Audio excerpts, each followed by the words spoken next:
Hello नमस्कार. गेटश्योर job hire करत आहे design engineer, experience 1 to 5 year, 2 junior 2 senior positions आहे. मेल फिमेल चालणार आहे. लोकेशन खेड शिवापूर. एज्युकेशन बी मेकॅनिकल. सॅलरी 25,000 ते 40,000च्या दरम्यान आहे.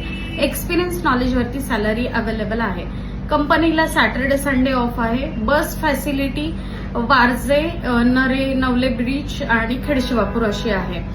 जे कोणी या नियर बाय एरियामध्ये राहत असेल किंवा ज्यांना रूम शिफ्ट करणं पॉसिबल आहे अशा मुलांनी तुमचे सीव्ही आमच्या वेबसाईटवरती अपलोड करा. प्रोसेस फास्ट होते. सीव्ही तुमचा एकदा अपलोड झाला की, आणि विदाउट सीव्ही आम्ही तुम्हाला हेल्प नाही करू शकणार. तर पहिला आम्हाला सीव्ही लागेल. तेवढं यू कॅन अंडरस्टँड राईट नाव की आपण प्रोफेशनलमध्ये आहोत. तर पहिला बायोडाटा तुमचा सीव्ही जो आहे तो वेबसाईटवर अपलोड करा. We will get back to you accordingly for the further process. Thank you. Thanks a lot.